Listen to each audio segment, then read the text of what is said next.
Good morning to everyone. It's 10 o'clock in Warsaw and 11 o'clock in Istanbul. And I would like to welcome you to today's session of the ODA Learning Series 2021, promoting innovation in development, cooperation, and humanitarian assistance. My name is Katarzyna Rozesłaniec, and I work as program specialist at the UNDP Istanbul Regional Hub, managing the Polish UNDP partnership Innovative Solutions for the SDGs, and I will facilitate today's discussions. The ODA Learning Series 2021 is co-organized by UNDP and OECD, and today's webinar is co-hosted by Poland and the Polish Ministry of Foreign Affairs. Our team has been organizing these webinars as capacity building workshops since 2014 with our strategic partners. And now for over a year, we meet under this new normal online settings. So many thanks to all of you who join us on regular basis. And I see many familiar names and faces with us here today. This is a great network that we have. Also welcome to the newcomers.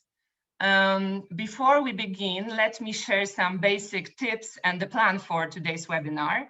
I would like to invite people who are watching this session to use the chat box to, say hi to our speakers, to the colleagues, but most importantly, please write there what innovation in development does mean for you. Of course, post questions to our speakers, and I encourage other donors to share their experience there as well.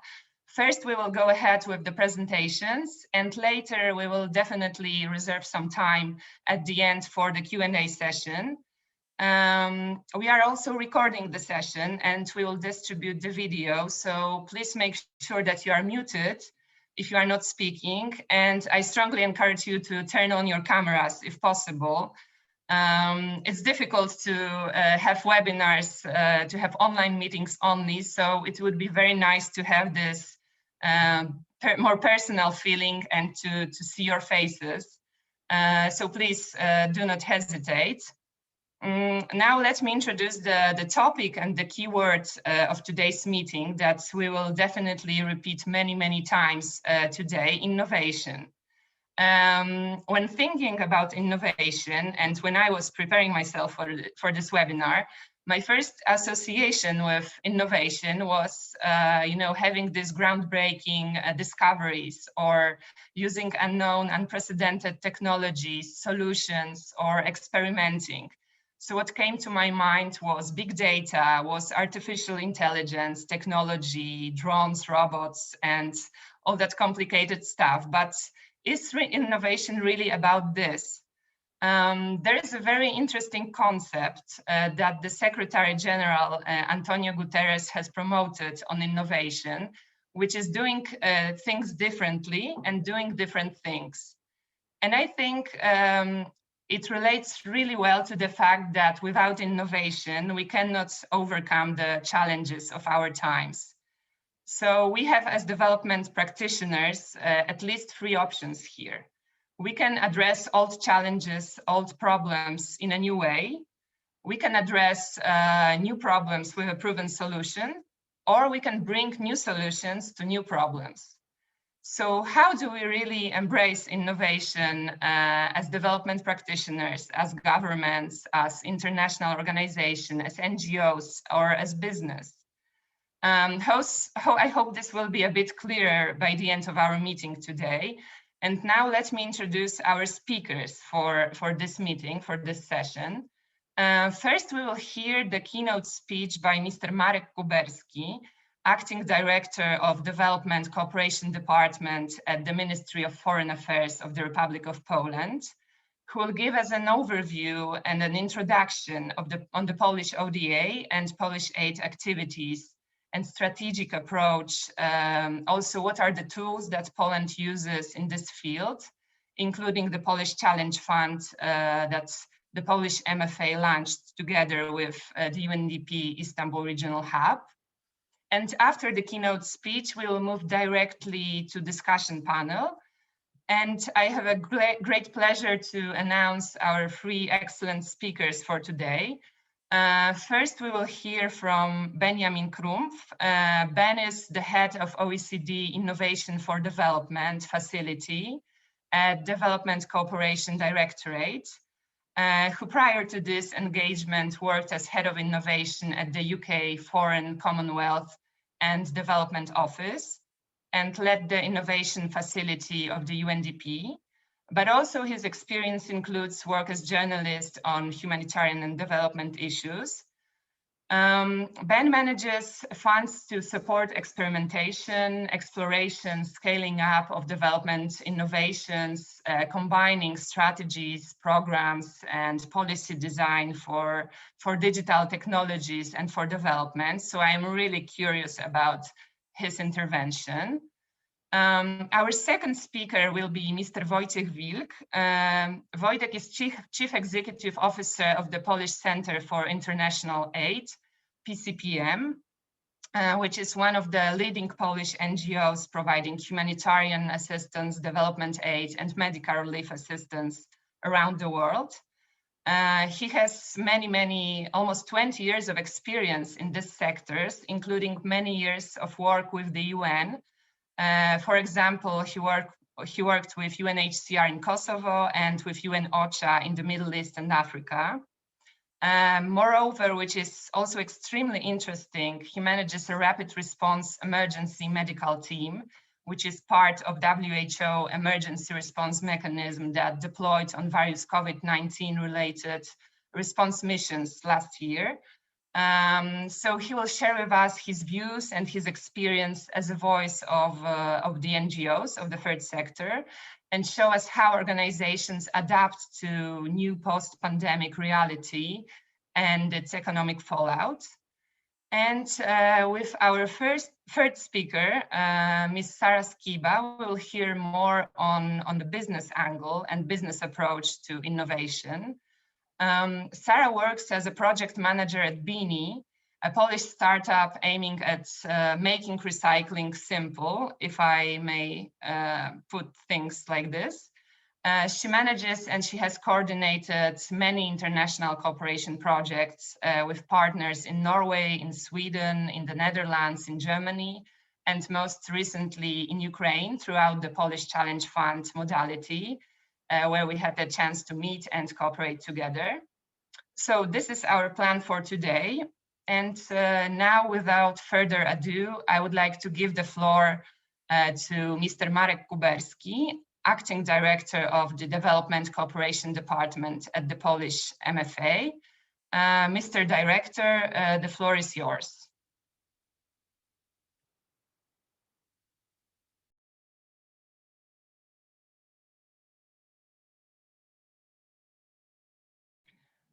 Mr. Director, yes, now you are unmuted.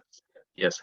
Hello. Good morning, and thank you very much for the introduction, ladies and gentlemen, the guests and panelists, the UNDP team. I'm particularly pleased to be here today, and let me start with greeting you all at the Polish MFA UNDP webinar on fostering innovation in development, cooperation, and humanitarian assistance, which is another activity resulting from close cooperation we have between Poland and UNDP Istanbul Regional Hub. Our innovation work in Poland is relatively recent and mostly linked to a specific program we've developed together, which is Polish Challenge Fund. Innovation as a team is not yet the responsibility of a dedicated unit, but is more a part of a specific role, I would say. However, thanks to our close cooperation with the UNDP and also OECD, we are keen to exploit the benefits of a collaborative and open approach to innovation. And that is why we co-organize this event today. So during my short introduction, I'm going to give you a glimpse of a system-level perspective on how we try to conceptualize, create, include and promote innovation in development cooperation in Poland. The next slide, please.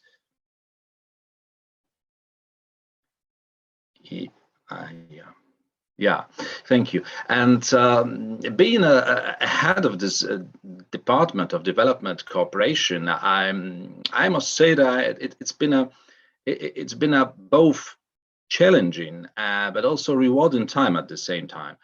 Challenging because in spite of overall circumstances and all difficulties created by the pandemic, and believe me, there were quite a few, we have managed to prepare, consult, and finally get the approval of our new multi-annual development cooperation program for 2021-2030, which is called Solidarity for Development. It was at the same time rewarding because we managed to include some new approaches into the program, which mostly met appreciation and understanding. Among them was introducing an innovative approach towards development challenges we would like to tackle. The new strategic document has been accepted by the government on the 19th of January. It is based on conclusion we have drawn while carrying out previous activities to the two preceding programs, which spanned the years from 2012-2015 and from 2016 to 2020. That is almost an entire decade in which views on both the structure and effectiveness of development support evolved. On the one hand, therefore, it continues our efforts in areas in which positive outcomes are already there. I think we can put a finger on it and show that this is it.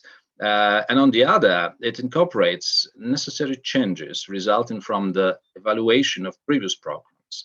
The goal of the Solidarity for Development program is to set the course for the entire Polish official development assistance. So one of the responses to the challenges of modern times are accelerated advances in technology, which may serve both to mitigate and aggravate existing differences in development. A response to these circumstances is the drive for sustainable development, building a world in which access to assets, opportunities, benefits, and knowledge is increasingly common, and where the needs of the present generation may be satisfied without reducing the chances of future generations to satisfy theirs. A sustainable world that inter alia takes into account the axiological foundations of sustainable development is less susceptible to crisis situations, especially those triggered by human beings. We hope that our approach presented in the Solidarity for Development program will bring us closer to achieving the sustainable world. Next slide, please.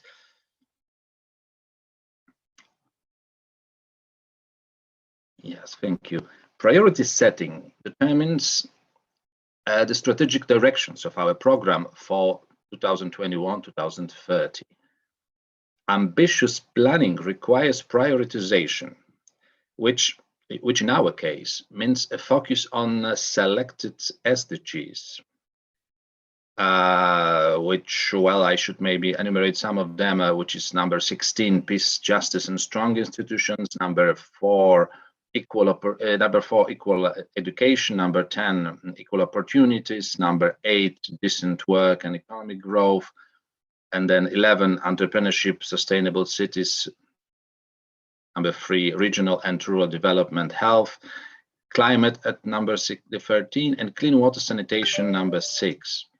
There are two issues that are for us of particular importance, therefore we treat them as cross-cutting priorities, which are environmental protection, climate, and equality between men and women. Well, I should stress that there's a steady continuation of our commitment and therefore not much change in terms of geographical priorities.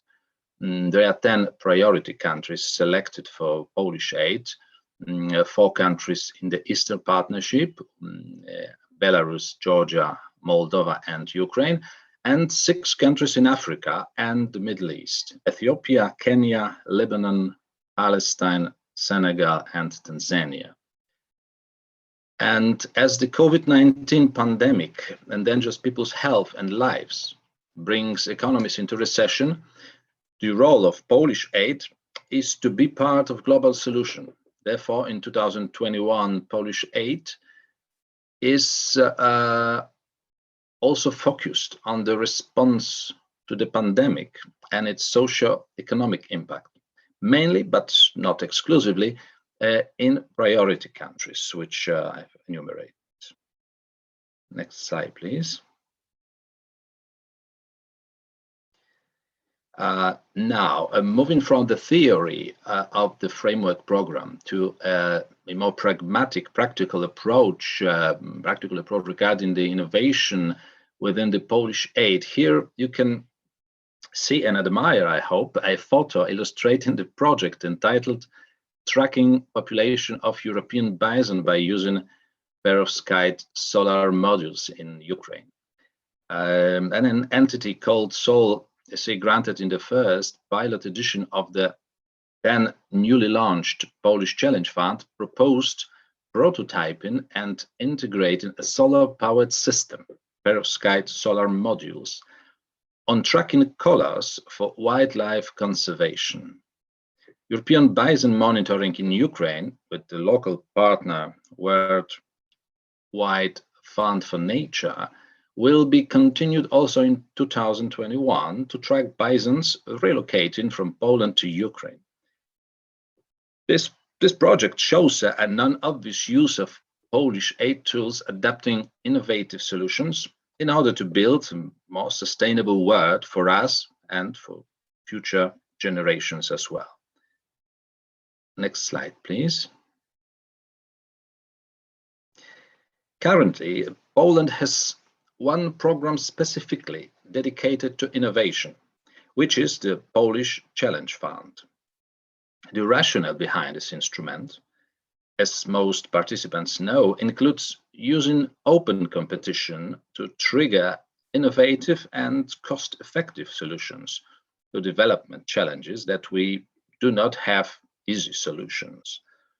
When launching the Polish Challenge Fund, we wanted to see how Polish private sector ecosystems can be harnessed for development gains. For instance, in Eastern Partnership countries, we have a strong track record of a number of areas, and the private sector is generally more likely to be open to exploring new possibilities. In Polish Challenge Fund, we wanted to ensure innovation is not a headquarters-driven effort and engage country offices at strategic level as well as local counterparts. Until today, we have launched 2 calls for proposals, which allowed us to establish 10 successful partnerships with the Polish private sector and academia.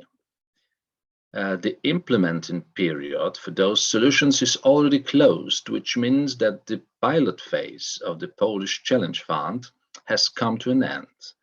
After considering its effects, we have decided to continue our fruitful cooperation with the UNDP Istanbul Regional Hub, and last Monday we have launched a 3rd call for proposals. In the new call, there are 4 areas for project implementation: green technologies, digital and ICT, smart cities, and anti-COVID-19 innovative solutions. We are also open for new geographical directions. So this time we have decided to extend the Polish Challenge Fund for Ukraine, Georgia, and Moldova. And the private sector entities and academia may apply until July 17th. So they will be most welcome to present their proposals. Next slide, please. In other areas, such as humanitarian assistance, Polish NGOs are critical players in innovation efforts, presenting the bottom-up approach. In the MFA, there is a general openness to NGOs developing their own ideas and approaches and testing them out in different settings, for example, calls for proposals. This approach has certain disadvantages, however. There is no overriding mechanism in the MFA to push ideas towards a wide-scale operationalization. So here we have an example of an innovative and inclusive project in humanitarian assistance area. Next slide, please. So development institutions need to be fit for purpose. The COVID-19 crisis has shown that we need to be more flexible, more adaptive, and look for new partnerships, for new solutions. It does not mean that our work and practices have to be constantly modified and updated, but which is sure that we need to be cautious of risk of stagnations. And sometimes we do not need to invent the new, but simply improve the known. What is still needed, and we are well aware of that, is in the first place a greater focus on shared learning among ministries with other donors and entities actively working in development and humanitarian assistance. Then thinking more actively about innovation pathways, scanning projects for innovative aspects, trying to scale up those which are the most effective, then building the evidence base for positive changes that result from innovation efforts, collecting experiences, lessons learned, case studies, and best practices from Poland and also all around the world. And in the end, joining the dots between pilots, such as the Polish Challenge Fund, and scaling up. However, we have to remember that there are limits to innovations, as there are limits to everything, including institutional risks to reputation and financial issues. In public institutions, there have to be compliance and legal functions, although they may inhibit or limit innovation efforts. There is a need to strike a proper balance, of course. Collaboration in innovation efforts domestically and with other donors is a vital means for undertaking more robust innovation work. So that would be all that I've prepared for today's presentation. Thank you very much for your attention. I'd like also to thank very much all those who were involved in preparation of the event. I wish you all very successful event, and thank you very much once again for your attention. Thank you very much, Mr. Director, for this general overview of the Polish aid activities and insights on the Polish approach to the ODA, and especially for the Polish Challenge Fund part, which is especially close to my heart, as I have been managing it since the launch of the pilot phase last year. It was a very nice introduction to our panel session. So bearing in mind the system level policy perspective, I'll just, without further ado, would like to hand over to our first speaker. Ben, could you shed light on how we can embrace innovation in order to achieve the SDGs? Over to you. Thank you. Thanks for the invitation. Good morning, everyone. Can you hear me well? Yes, all well. Great. I'll be speaking and presenting a number of questions that I think could be strategic for colleagues working on development innovation to ask within their agencies. And I will present a number of concepts that could constitute a session in itself, essentially. But to inspire, I will share some of these higher level concepts, share the slide deck, and then hope to engage in follow-up conversations moving forward. So I liked your framing of innovation in the beginning, and I think it's really important to establish somewhat of a working definition. I think of innovation along different dimensions. Firstly, I think innovation reflects on and encompasses Specific products and services. What you see here is a depiction of an M-Pesa office. It's a digital payment system in Kenya that helped lift about 4% of households out of poverty. So a very specific, simple mobile phone technology-based innovation that was designed with the support of international development organizations, including the UK Department for International Development, but very much led by local innovators and very much pioneered by people who just used top up as a proxy for cash in Kenya. So innovation as a product and service, but importantly, innovation as a process, doing things differently, as you mentioned, thinking about how can we work with affected individuals and communities differently. How can we innovate in how we think about the problem, approach it, design solutions, test and scale them? So what you see here is just a depiction of how another UK program offered support for grassroots organizations working on specific development challenges, such as here, reproductive health challenges, with the support of different context-adequate methods of the wider toolbox of human-centered design. And that's a specific approach that focuses very much on identifying lived experiences, quickly testing, iterating, and then rolling out solutions together with affected people. So in summary, I think of innovation, broadly speaking, as a break from previous practice with positive impact. And I like to think about it in two further pillars. One is, how can we use innovation to enhance our own internal strategic innovation capabilities within our organizations? And the other is, of course, how can we contribute to better development and humanitarian impact? And they are definitely linked. Without investing in our own capabilities and thinking about how can we transform our institutions to be better fit for the 21st century, we are unlikely to be a good partner, funder, and supporter of development and humanitarian innovation. I'll briefly talk about the internal part, but put the focus of my presentation on the external part.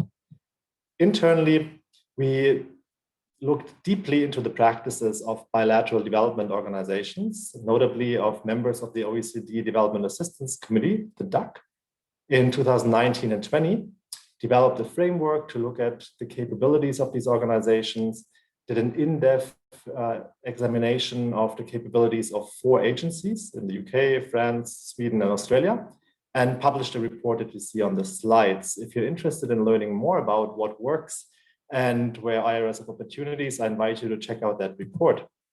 Broadly speaking, strengthening our own internal capabilities can mean adopting new forms of strategic planning, such as foresight, as you see here depicted, undertaking scenario planning and anticipating different futures and constantly monitoring how trajectories roll out and evolve.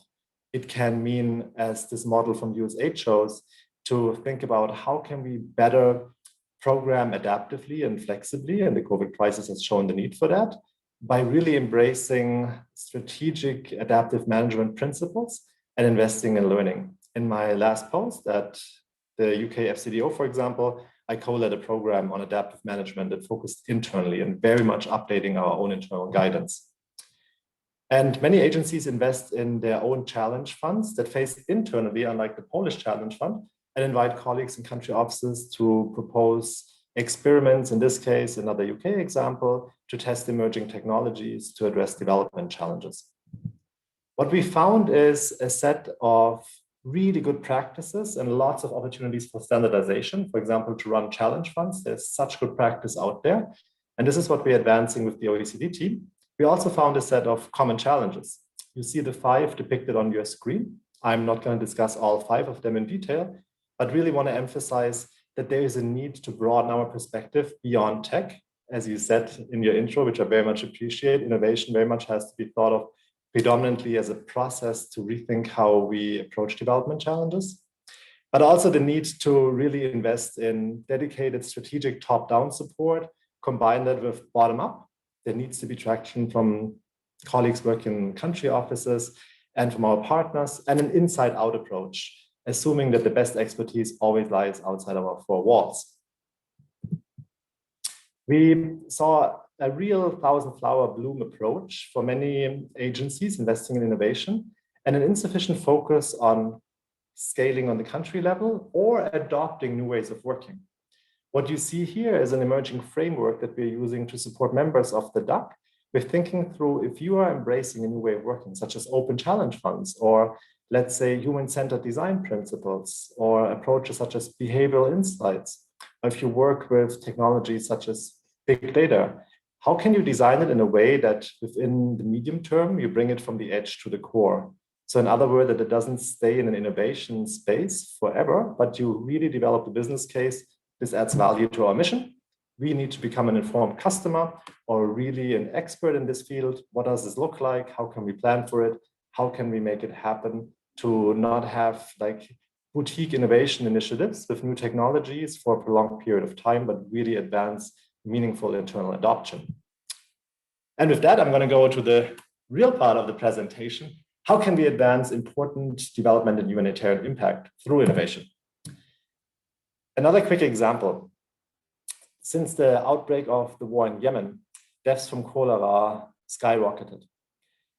When I worked at the UK FCDO, we saw an opportunity to use geospatial data generated by satellites and leverage artificial intelligence mechanisms to invest in a predictive analytics algorithm that essentially would tell partners on the ground where cholera outbreaks are likely to happen, to enable organizations such as UNICEF to work in an anticipatory way and deliver supplies proactively. We partnered with NASA, a couple of universities, a private sector partner for top-notch data science experience, and developed and tested it. And indeed, there was a system generated that helped save hundreds of lives cumulatively over the last 3 years, thousands of lives. It's an opportunity to leverage data science, more available data in this form of satellite images, and of course, really invest in partnerships to make development impact happen. But it's important to emphasize that better data does not lead to better decisions automatically. There's a lot of work that needs to be done to translate better insights into real better decision-making. So I bring this example up because I want to outline that when we think predominantly about innovation, we should think about what's the impact we're pursuing, as Mr. Kubersky emphasized. How can we invest in something that grows and has massive scale potential? And when I talk about scale, that can mean scaling up to a large percentage of the population. It can mean scaling deep to reach marginalized, previously unreached constituencies. But that real growth / scale potential is an essential part of innovation. And importantly, what's the value? What's the value of the people we are targeting? In this case, what's the value of the better insights for the first-line workers in Yemen, such as UNICEF health workers and national partners, and of course of the affected populations? So I invite you to think about these 3 dimensions as big metrics, and they're further elaborated on in the book Lean Impact, which I recommend. Now, we learned that really strategic conversations in development organizations happen when we ask about the purpose of innovation investments, and therefore designed a portfolio model to help development partners think through the strategic diversification of their investments depending on risk and rewards. We saw that out of about 20 development organizations, bilateral ones, only 1 used the strategic portfolio management approach. And if we look at private sector players that innovate successfully, they usually very much diversify their risk and rewards. So what you see here is the opportunity to strategically reflect on whether you invest in reaching new constituencies or deepening the impact for existing constituencies. It also invites you to reflect about, do you think about enhancing current aid effectiveness or investing in future challenges and opportunities? And this can be used by any development organization investing in innovation. And the ideal scenario is, of course, not an even distribution, but much more a clear picture. How are we set up? And does this live up to our ambitions? Is this of our comparative advantage? Is this what we really should do? And it's not about even distribution in the sense you should invest in everything, but really think about the comparative advantage of your organization. So to quickly go through this, an important one is, how can we enhance the current aid effectiveness? How can we deepen the impact? How can we improve the known? An example for this would be, a while ago, a small social enterprise came forward and said, we have a business opportunity. We think we can generate low-cost thermal images of rice crops for small-scale farmers in Indonesia, sell it to them, And that will enable farmers to use less fertilizer because they see where the crops are healthy, help them save money. It's going to be good for the environment, and we have a viable business. This venture was supported by seed funding by, at the time, UN Global Pulse, and of course with other venture support, and then won an award for a thriving social enterprise with solid data on actual positive impact on the livelihoods of small farmers. And that's a good example of how can we improve with emerging opportunities, current challenges, and the way we work on them. And we saw that, for example, USAID's Development Innovation Ventures, which has an open challenge fund model just like the Polish corporation, has a significantly higher social return of investment than traditional forms of aid, according to a recent study by Michael Kramer, who won the Nobel Prize for Economics last year, and team. He and the team assessed that there's a 17 times return of investment, looking across the whole portfolio, and that's an important part. Of course, some innovations won't have a return of investment, but others will have a massive return of investment across the portfolio. And I'd like you to think about Netflix, which you're probably all familiar with due to the pandemic. Clear mission, quality entertainment in people's houses, and starting out with shipping DVDs and having an innovation team that helped to think about how can we ship cheaper and faster. They had another innovation team that sat differently located, that thought about how can we chip in on our mission in a radically different way, and thought about a streaming model and tested it. And of course, you know how the whole business model then changed. I argue that most of the development innovation investments we see are the equivalent of shipping DVDs faster and cheaper. And I think that's very important. I personally don't emphasize or don't differentiate between incremental and transformative impact, because usually we all want to be transformative, but this incremental improvement is so important if you think about humanitarian needs, if you think about the necessity to support people living in poverty here and now. So I argue both is very important. It's just about the strategic diversification. And another reflection that we invite colleagues to think about in their portfolio split is whether it really deliberately supports local innovators and local ecosystems. We saw during the COVID pandemic, for example, this is a picture of the makerspace in Mumbai that quickly pivoted their business model, teamed up with hospital, and produced 1 million face masks low cost within a few weeks, significantly contributing to a better COVID response of the government where supply chains were interrupted. We recently invested in really looking at local innovation dynamics in response to COVID and published a policy paper by the OECD that was picked up by a couple of blogs. Today, a Harvard Business Review article about this coming out. I invite you to check that out. It really makes the case for us to think about more strategically investing in local innovators as opposed to the traditional North-South tech transfer paradigms. And of course, for any innovation to go to scale, we have to think about the innovation ecosystem. You have to think about, is there a line of sight for innovators to really go to sustainable scale? And to think about, should we invest in funding of startups or of innovation in small and medium-sized enterprises? Or should we make another difference in the ecosystem? Should we work on education and human capital elements, on regulatory, or on convening aspects? And arguably, most donors really jump to the support of innovators when this is not the most needed in some of the contexts. In others, yes, but it's really important to understand the local ecosystem dynamics. And this is a depiction of the International Development Innovation Alliance, which we are, as OECD, are part of, to better strategize our investments in local ecosystems. Here you see a depiction of a program from the UK that very much invests in a system and not in specific innovations. Now, the next one, and I'm almost at the end, is strategic reflections, whether your innovation is quasi a standalone single point solution, or whether it is embedded in larger systems shaping and reshaping endeavors. To give you an example, a really good and well-designed innovation is a financial literacy app that also works for simple phones, based on human-centered design principles, with insights from behavioral science and on-site qualitative research, really helps people living with over $5 a day to save more efficiently. And that's great. But as you can imagine, that doesn't touch upon the structural and systemic drivers of economic and social inequalities. And arguably, we have to innovate around those tough and wicked questions to really make progress towards the 2030 agenda and sustainable human development. Therefore, I would invite us all to think about, are we more innovating around the app equivalent and or also on the structural inequalities?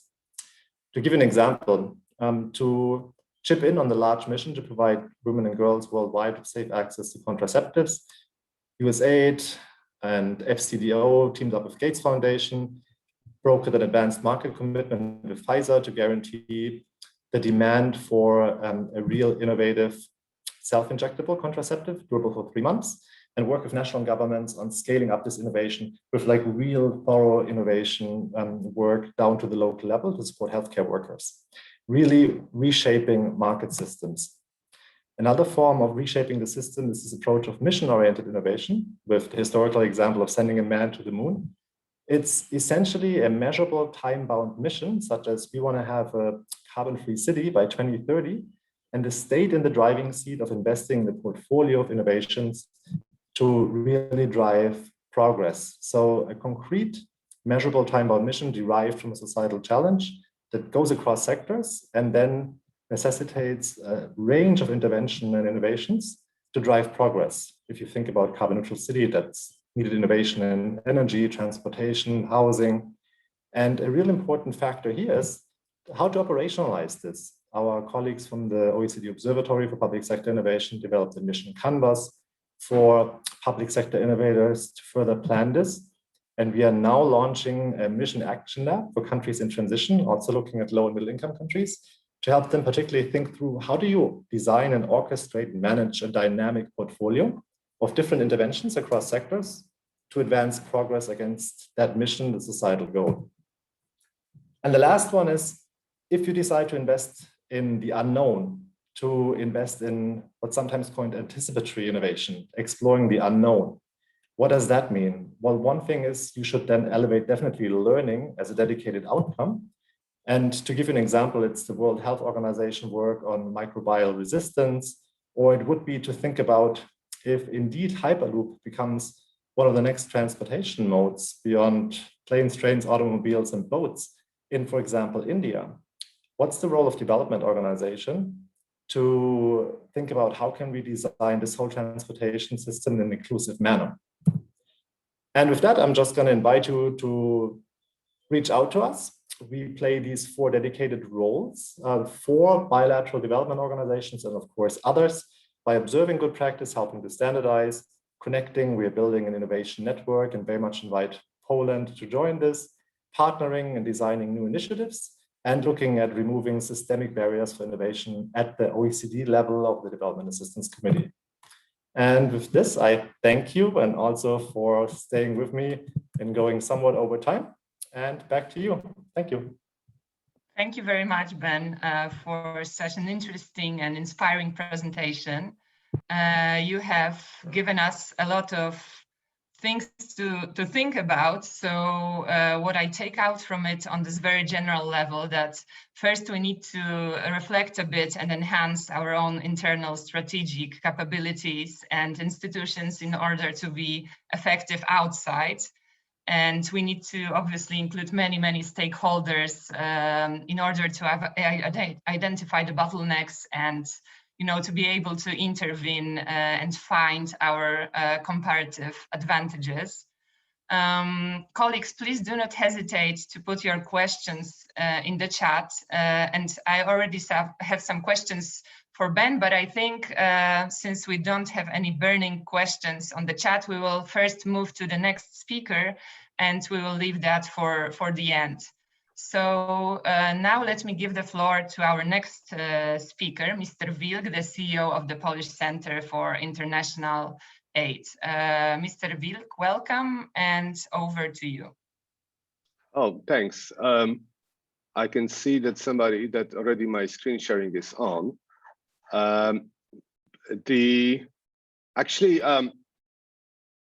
All right, fine.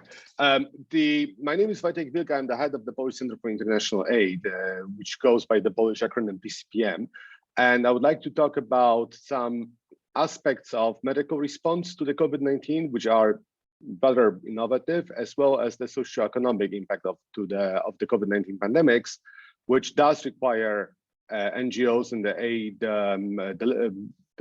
partners to think twice how to approach this new reality. Next slide, if I may. Good, great. The emergency medical teams this is a new concept, and as we have a lot of government participants on the panel, I wanted to perhaps introduce it to you. The emergency medical teams are a rapid response. This is a rapid response element of the World Health Organization coordinated system that allows the international community to quickly upscale the response in case of a natural disaster.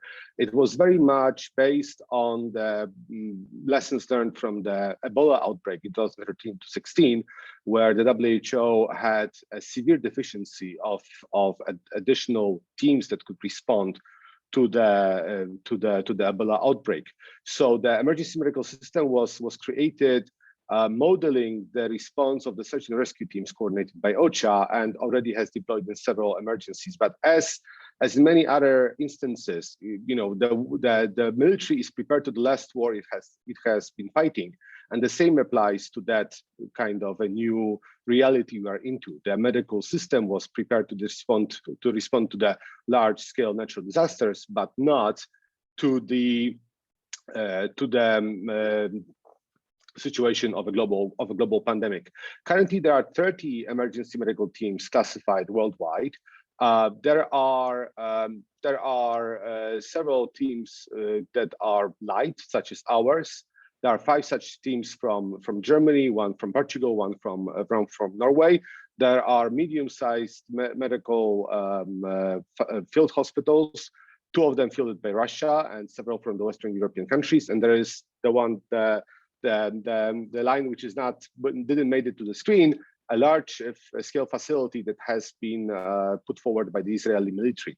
However, this is one of the problems with the COVID-19 pandemics. Only few of those have been deploying internationally. So our team has made 6 missions in response to the COVID-19, which in addition to the British team, this is the highest number of response missions worldwide, while many governmental teams that were so preoccupied in their countries that they were not able to move and help other countries, which is well, a problem in that still a highly innovative approach. Next slide, if I may. The EMT, the emergency medical teams missions, they comprise of 2 aspects of work. One of them is to support the work of the intensive care units, so the ICU acronym used on the top. The ICUs are the part of the hospitals where the most critical patients of the COVID-19 are hospitalized, and they need the biggest staffing to support them and to proceed with the treatment. For about 10 beds on the ICU care, you need about 10 staff. So this is a very highly staff-intensive part of the medical system, which many countries don't have the staffing resources to do. And this is why such medical teams like ours provide extra support. Here in that slide, you can see the photos from our missions in Italy and in a large 600-bed temporary hospitals in Addis Ababa. Next slide, if I may.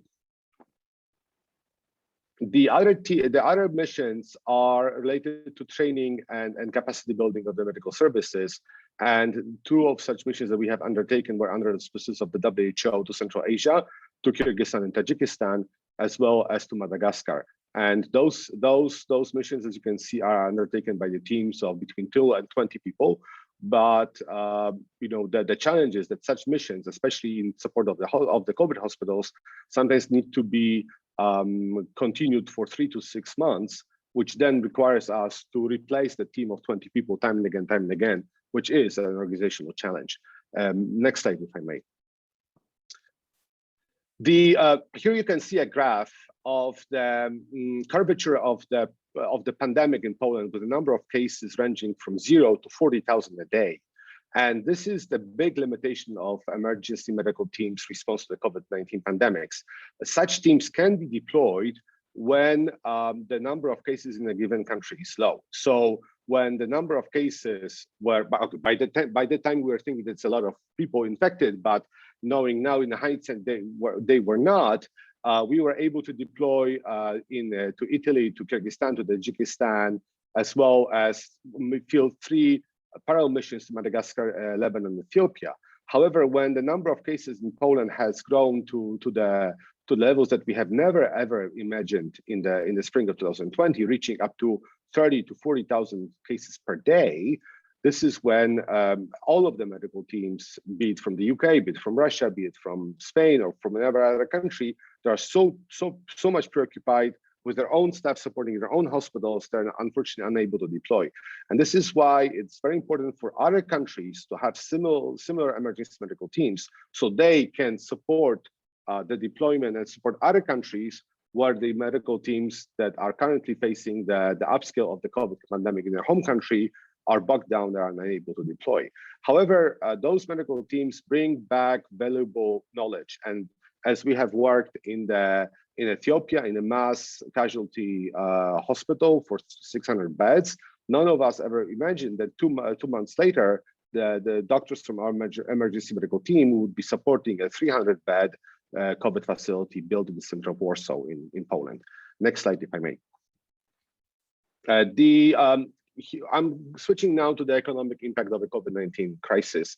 The COVID-19, as you can see in the graph to the right hand of the screen, has really pushed back on the progress of limiting global poverty by a number of years. And in Africa, it is estimated that 50 to 70 million people have fallen below the poverty line. Again, in Africa, the process of recovering from COVID-19 economic crisis will probably be the slowest, and it will take 3 to 4 years for the per capita GDP to go back to the 2019 levels, which is bad, as in many countries the population is growing between 2 and 3% per year. But the COVID-19 has also profound impact elsewhere. The photo with the big line on the top of the screen, as you can see, it comes from Damascus, and those are the lines for bread. This is those are people queuing up to the bakery. While in Lebanon, there has been a massive economic banking crisis, with the currency losing about 90% of its value during the course of a year. Next slide, if I may. In such conditions, Poland is really looking at innovative measures, and the Polish NGOs working with the Polish government in how to respond to the situations where people not only need direct assistance, don't necessarily need the food baskets, but actually they need employment to keep their ability to pay for rent or to pay for medical expenses, and very often to employ people who are not refugees or some targeted populations, but are just the general public. This is why the approach which is used by humanitarian agencies is called the cash for work. So the public works, the temporary employment, which provides about half of the minimal salary, or the half of the minimal, what we call the minimal expenditure basket. And it's usually labor-intensive work, such as you can see on the screen, building anti-erosion walls in one of the fields in northern Lebanon. Next slide, if I may. Oh, and yes, and there was a small video. Maybe you can click on it, please, which shows one of the examples of the. Oh, no, it didn't work. Maybe you can just go to the next slide, if I may.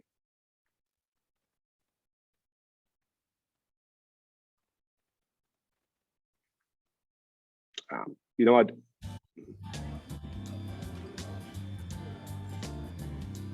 Anyway, that video, which is probably not playing very well, shows the program we are implementing, funded by Polish aid through UN Habitat in Beirut district of Burj Hamud, which is in Lebanon, obviously, which shows the Syrian refugees and the Lebanese public upgrading the electrical system in the district, which is really messy, and with the cables laying at the level of your head, really improving the living conditions in the area and getting that badly needed money to the public.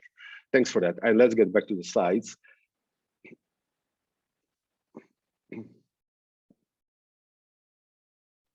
Super.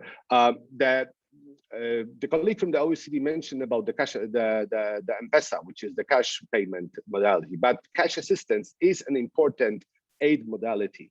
And as we have many people from the Ministry of Foreign Affairs, I want to drive the point that the cash assistance is much cheaper in terms of distribution, in terms of the costs that go above the direct assistance budget in case of reaching large populations. This is needed in humanitarian crisis, but in such an economic crisis that we are now currently in the post-COVID-19 pandemic area, we really need to look into aid modalities that really trim down on the distribution side of the budget and allow to the beneficiaries to receive as much of the budget as possible.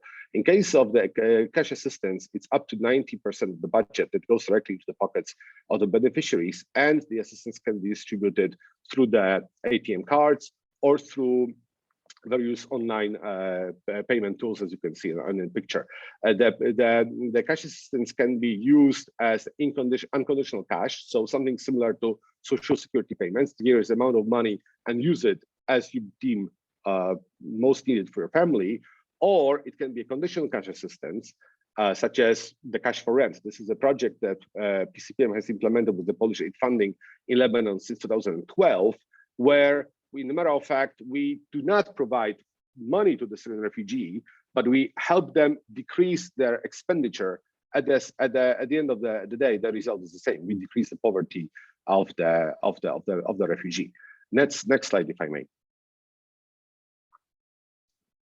The aid partners really have to look into the possibility, into the modalities of creating jobs, employment in the post-19 pandemic area. And the aid agencies, especially the NGOs, we are not experts into that. I mean, we don't have large budgets that allow us to build the factories. We have to look into some really small solutions that allow us to help people recover from the crisis. One of them is to look into the value chain. So a possibility for the local products to be sold at a higher value, at a higher price. For instance, in Lebanon, as well as in Palestine, PCPM with the Polish aid funding is implementing export-driven agriculture value chains, which allows the farmers to sell more because they are selling to the bigger external markets for a higher amount of money, and it has a knock-on effect of a higher agriculture production because it's reaching more people abroad the country, and by extent, it means more income, bigger employment in agriculture, and it has a win-win effect both for local population and, for instance, for the Syrian refugees who are the main labor force in Lebanese agriculture. But such programs are facing obviously challenges, such as the poor quality of the food products from the conflict-affected countries, or necessity for them to meet quite stringent food safety standards, which especially are important for the EU market. However, if from those of you, dear panelists, who are coming from the donor community, kindly consider those interventions, because that small livelihoods interventions, they are really benefiting both the targeted populations, such as the refugees, as well as the local communities. And at the end of the day, the local communities are those that are providing the protection and safety to the people that are at the crosshairs of the international community, such as the refugees. Next slide, if I may. So, what's the NGO's perspective on innovation? I can feel that many donors think that innovation is a trendy factor in the humanitarian development aid. I mean, I have seen so many calls for proposals that encourage NGOs to provide the new solutions or the innovative solutions. But the innovation is first and foremost of not repeating the same work time and again, despite the circumstances are changing. I have myself worked in South Sudan in 2004, 2006. The country hasn't changed much since the 1980s, when the UN aid operation has started. And if you go to South Sudan right now, the country hasn't changed either. So it's not an option of it's not the proper way of providing aid, of doing the same activities year after year. We have to look seriously whether our activities are relevant, whether they are the best value for money, and what can we do to really improve that value for money for the population as their needs are evolving. COVID-19 is the biggest global health care crisis since either the Spanish flu in 1918 or the Second World War. So while the donors tend to focus on the target groups such as IDPs or refugees, but it may be counterproductive, because if you lump too much assistance on people who are on the verge of on the edge of the society, while the rest of the society is living in poverty, you will create a backlash effect. This is why it is necessary to refocus part of assistance to assist the society at large, among others the cash for work programs.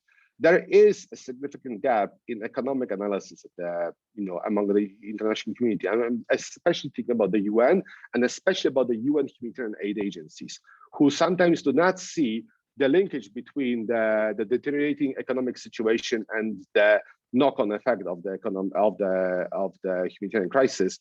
And situation in Lebanon or Syria are a very good example of that.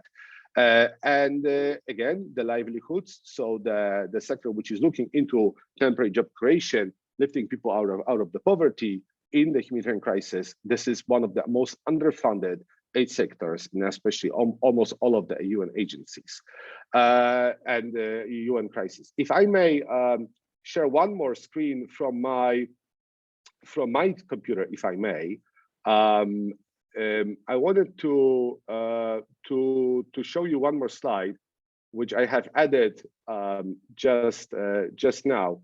Is that this is a fire engine that Polish aid has developed as a prototype with the PCPM support in Kenya, which is one of the examples of the development aid innovation. I mean, a fire engine imported into Africa costs $600,000 a piece.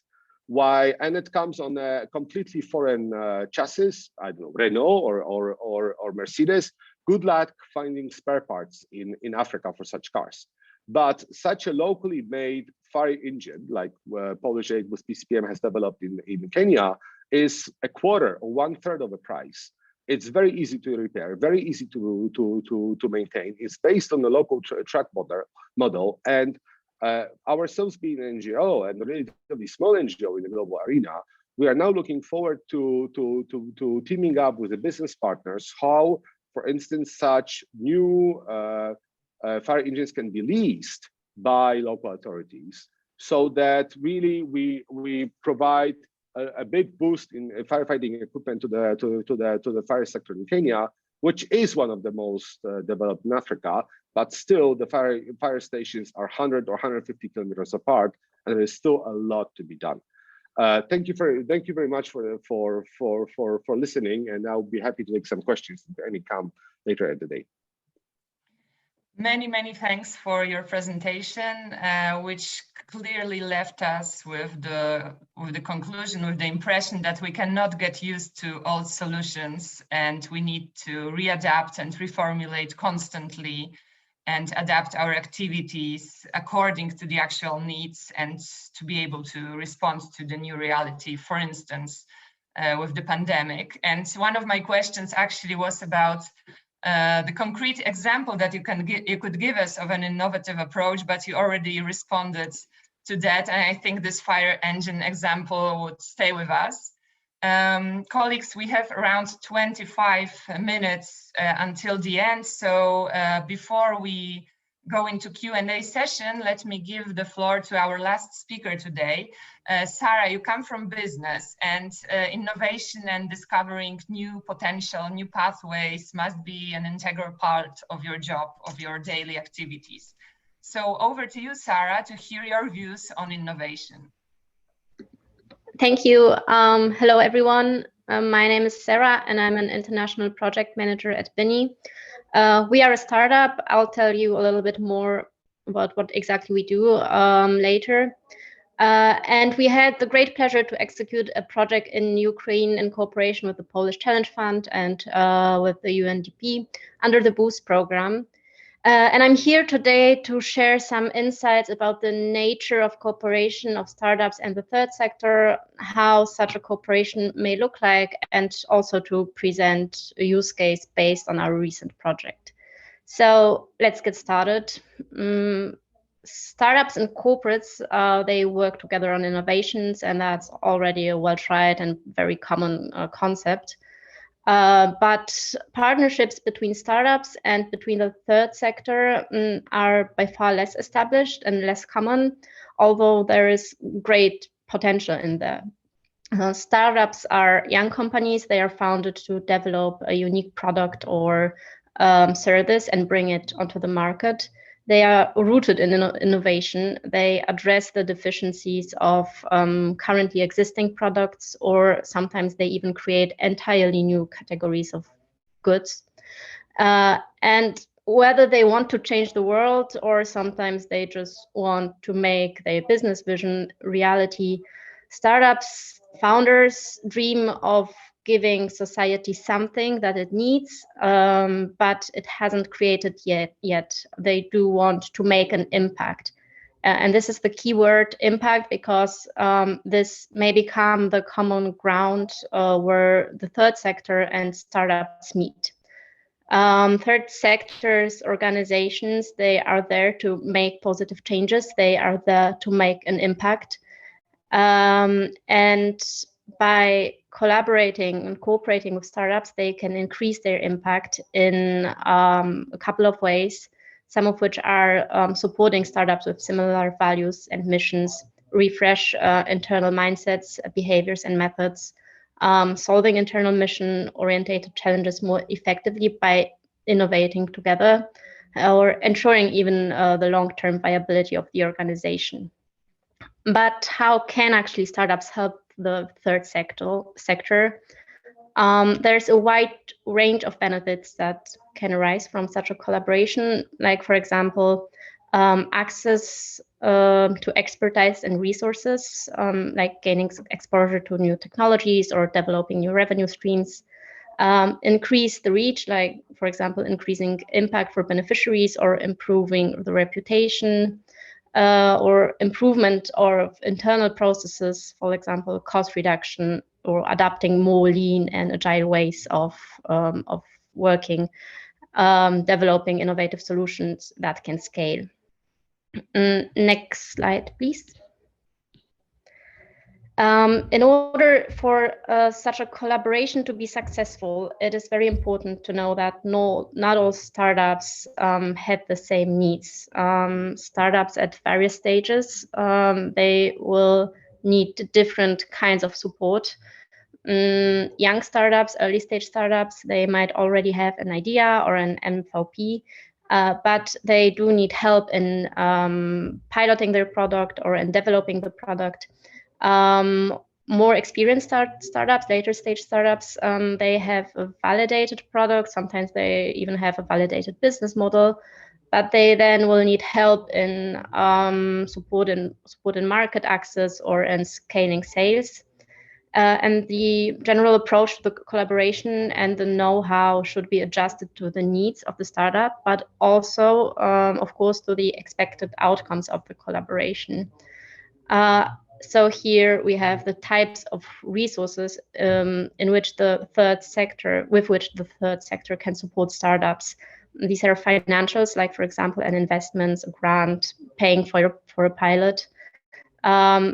Employee time is also a very valuable resource, like giving expert advice, any kind of mentoring, workshops, etc. All kinds of tangible assets, like access to data, to materials, to platforms, and also intangible assets like networking, access to the brand. And from our experience of working not only with the third sector, but also with large corporates, very often such collaborations consist of more than one type of support. For example, in the project that we worked on with the support of the UNDP and the Polish Challenge Fund, we have received financial support, but also expert advice in various workshops, as well as a lot of support from the program coordinators. Next slide, please. So first, I'll just in a few words explain what we do and what's our, let's call it standard product. Bini is a smart waste bin designed for public indoor places that allows them to organize efficient and environment-friendly waste management. It sorts and compresses the waste automatically, and it also delivers data for convenient and efficient waste management. It recognizes the waste based on an AI-based recognition system and sorts it to the relevant chamber. Everything is happening automatically. Plastics and paper are compressed to decrease the volume of the waste. The collection service gets notified automatically when one of the bins is full and needs to be emptied. There's an app which serves the purpose of managing all the devices, and there's also an integrated IoT platform that delivers data which can be then converted into valuable insights that allow make waste management more resource efficient. So as you can see, it's a kind of complex product with a lot of technology in it. It's a combination of hardware and AI software, and generally, to sum up, it tackles the problem of inefficient waste sorting and inefficient waste management. But how can this product help societies in tackling the problems that stem from the pandemic? The COVID-19 pandemic has impacted the socioeconomic situation, and let's take a look on the problems of waste management in low-income countries in public places during the pandemic. Next slide, please. So waste management is one of the most important sanitary barriers to prevent the dissemination of illnesses and diseases. Current conventional solutions do not ensure safety at all. People touch the bin as well as the waste that they throw in. And since it's impossible from the organizational point of view to disinfect the waste each time after it has been used, other people are then at high risk when also using waste bins. And the group that is at highest risks are employees who deal with waste management in these public places. And there's a global problem of increased production of waste related to the COVID-19 pandemic, because the consumption of single-use products, mainly protective equipment like gloves or single-use masks, increased massively. And this waste must be treated adequately to avoid littering or uncontrolled incineration that may then cause impact to human health or the ecosystem quality. And the BOOST program, which we participated in, focuses on supporting innovative companies to roll out solutions in the field of digitalization, low-touch economy, and well-being, addressing development issues that occurred due to the pandemic. And in our project with the Polish Challenge Fund and with the UNDP, we have developed a concept of a smart waste bin that tackles the challenges of safe waste disposal and waste management in public indoor places. Next slide, please. So the objectives of the project were first to develop a version of our solution that will tackle the infrastructural challenges that public places face during the COVID-19 pandemic in terms of organizing safe waste disposal, and then to implement and pilot the solution in a public place in Ukraine. And therefore, in the development phase, we implemented the following features. We covered the casing of the device with antibacterial paint. It's silver iron technology. It's also used in hospitals, and it basically kills all bacteria. We installed UVC lamps to disinfect the waste inside of the bin to also ensure safety for people who are in the later stages of waste management, not only for the first users of our device. And then we added a fraction for COVID-19 wastes, so it will be separated and sorted from other waste types. Next slide, please. What were the outcomes? We implemented the device in cooperation with the National Ecological Center of Ukraine at Nauhab. It was a place near the aviation university where students usually hang out, learn together, organize some concerts. And the device was there for a month, and after the month we had like the results, which was that the device was used over 300 times, and the average recognition accuracy was 89%. There were no COVID cases among the NOW staff throughout this period. However, of course, this might not only be because we have put our device in there, but we are happy that no one got sick throughout the pilot. And also our local partner, which was quite interesting, they reported that it influenced the perceived infection of risk during the waste management process, that people became more comfortable with dealing with the bins and with the waste inside in a psychological sense. Next slide, please. To be honest, as a startup, we have never before cooperated with low-income countries. Our focus is usually on high or middle-income countries, and we did not have any experience on markets like Ukraine. And when it comes to the challenges in terms of our experience from this project, I would say there is one general advice that I wish we have gotten before, which may seem obvious, but many things that we take for granted operating in middle and high income countries are in this case not. And as I mentioned, this may seem obvious, and we also kind of knew about it, but it was not clear for us on how many different levels this can cause problems or barriers. And here's some examples, like a poor recycling system or even lack of a recycling system. The building of our local partner does not usually sort waste. And this means that even if our solution would provide very precisely sorted waste, it would be mixed all together in the end when the waste management company picks it up. So what we did, or actually what they did, is they approached recycling companies directly, asking if they would like to pick up waste. And it worked out. So it's also a great example of how such projects can be the starting point for larger changes, because it showed that making a change is not as difficult and it doesn't really require a lot of effort. So currently the university is thinking of considering implementing generally sorting waste in the whole university.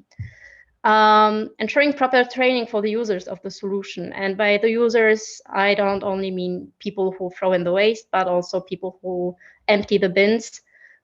These are sometimes, or very often actually, people who are not really familiar with new technologies. They may not have even a smartphone to use the app, and the app was designed to make their lives easier.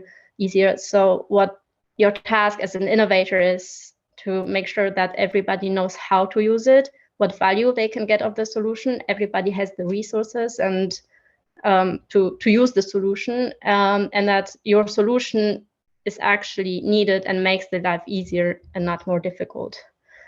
Language barriers were also a thing, because usually when we send our product to Europe or to North America, for example, we ask people if they want to have their local language, but in most cases they say no, English is fine. But in case of Ukraine, only one person we've met throughout the project spoke English. So we needed to make sure that all kinds of assets, starting from the interface through every single user manual up to the app, everything needed to be translated to Ukrainian.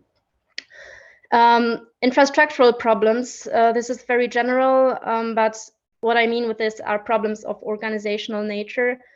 Many things that seem obvious when you as an innovator operate in your bubble in middle or high income countries can cause problems in developing countries, like shipping your product can be hard to organize, can cost a lot, even if it's your neighbor country.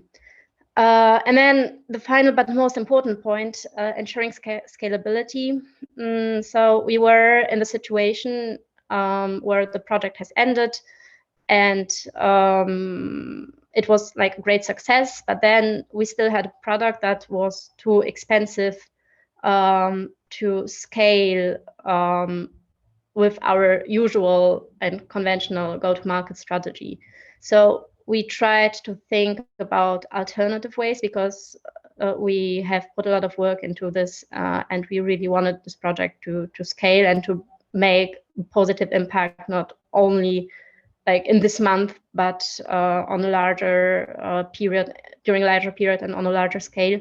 So what we did is we found a local partner who has the resources, who has the connections, and who is ready to invest. And we will work further with them now to make this product also suitable for the business and for the commercialization in Ukraine. And then also we had some COVID-19 related challenges like travel restrictions, which basically banned us from going to our partner. And then also lockdown during part of our pilot, where we were afraid that nobody will actually use our device. Next slide, please.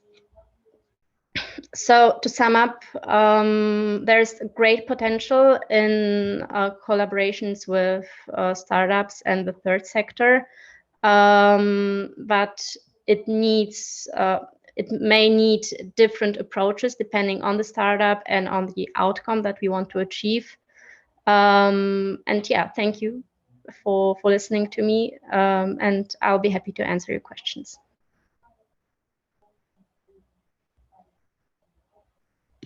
Many thanks, Sarah, for your presentation.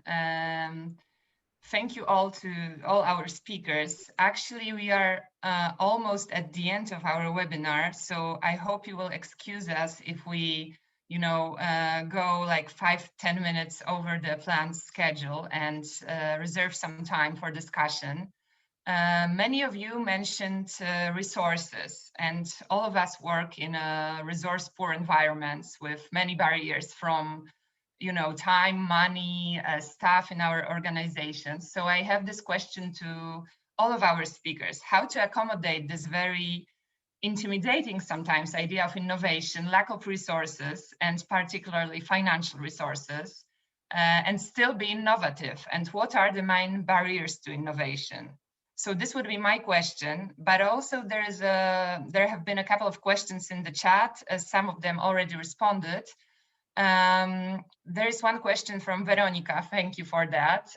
There are many challenges to innovation in humanitarian and development sectors, and one of them is criticism of using taxpayers' money to experiment. So how do we handle with such criticism in public communication? And are there any examples of strategies or communication on innovation to deal with that? So maybe I will start with this question, with these two questions, and maybe let's reverse the order a bit, and maybe we'll start with Wojciech, and then Ben and Sarah. Over to you. Thank you. I'll get back to the first question on the lack of resources, and for me, resources is mainly money. To be fair with you, I mainly think the challenge comes not exactly with the immediate, the going with the first step of the innovation, like going with a prototype or with some pilot interventions, because that normally does not take that much money. The challenge comes at the second stage, where you want to really enhance the scale, and this is where I think the problem lies. Because in this case, usually such a innovation requires an investment in the range of a few $1 million. Yet its scale is still too small to prove this big effect, this wow effect that many of the donors are looking at. So I think this is the gap. And to be fair with you, we've been facing this gap in numerous, innovative undertakings as PCPR have undertaken. One is in Lebanon in exportation, supporting exportation of the food products. The Fire Engine in Kenya is another example. There is also a a very innovative development now that we are partnering with the private sector to create the telecommunication hubs in small villages in Africa that potentially also would be a big project, but would require this investment. Yeah, and funding is an issue, but that's the name of the game in the aid sector anyway. Thank you. Ben, would you like to add something to that and refer to the question on criticism and how to deal with it? Absolutely. First, I think there's a really different playing field across OECD member states. In the UK, where I work, for example, you have quite a almost hostile yellow press environment, very critical towards international development, whereas in Sweden, it's a radically different playing field. So I think the first question needs to be, what is your national context? And then the second question should be, if there's criticism towards aid, is there a possibility to kind of segment the critical voices? Because I think we operate under the hypothesis that if we only show quantifiable results, the criticism will decrease. But I think that might be a fallacy and a wrong hypothesis for a specific segment of critical voices in media and general public who will just be opposed to development, cooperation, and aid, despite us showing quantifiable results. So I think it's really important to critically ask yourself, by investing in intangibles and innovation and higher risk, would we further alienate? Would we make a difference to certain segments of the critical public or the media? Then a couple of other things. Strategies to communicate about innovation include, for example, investing in an assessment of the social return of investment of innovation, as USAID did. I'm going to share the link of that recent study. It shows that the investments across the innovation portfolio outperformed the regular social return of investment from a regular development innovation. That's one tactic if you think about a specific segment. Another tactic is to look at the private sector. If you look at their innovation investments, that usually yields the highest rate of return when it comes to future productivity for private sector companies, be it medium or large.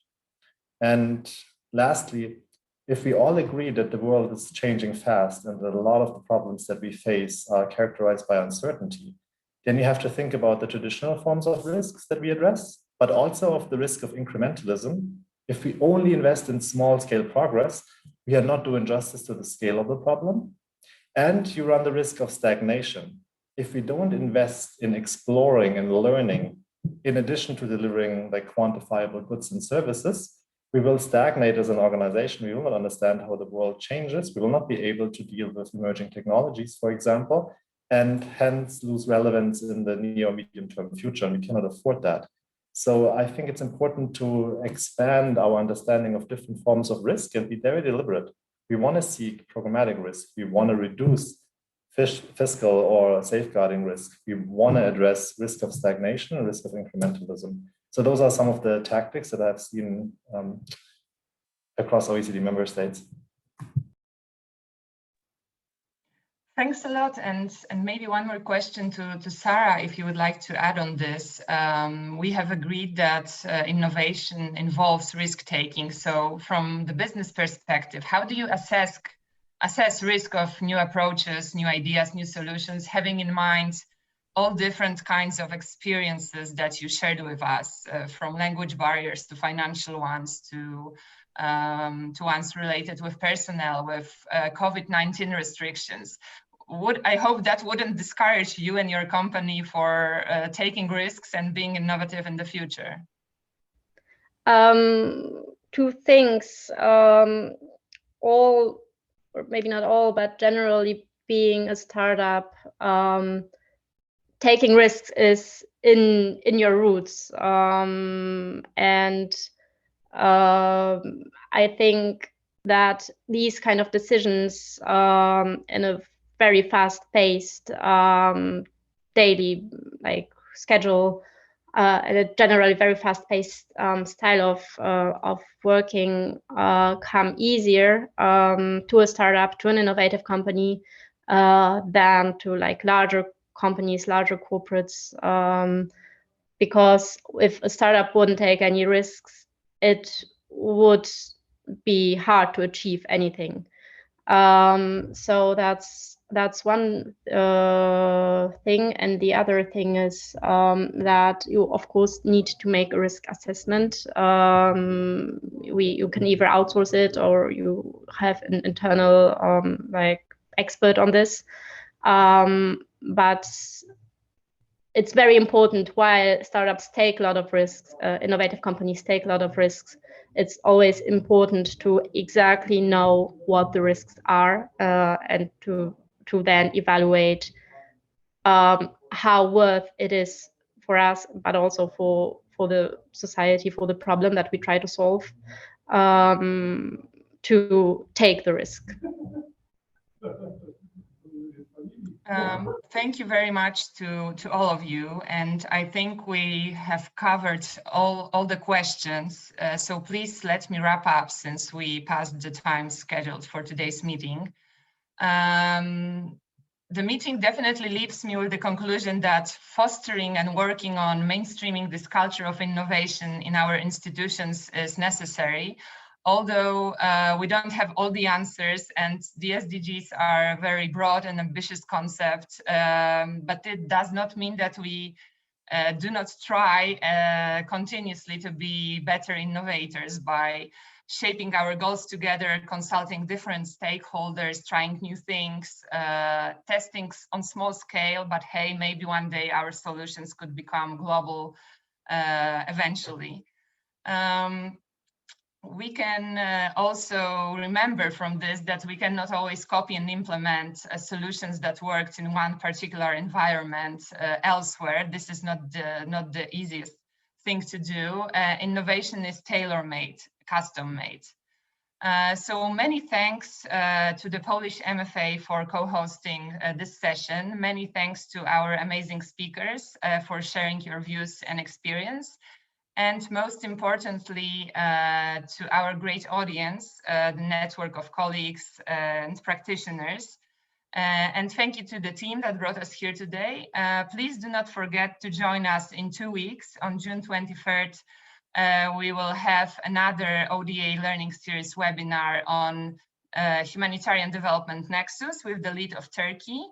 And please join us tomorrow for Kapuściński Development Lectures with Pascal Lamy, former director of the WTO, who will speak about the situation of developing countries in the post-COVID world.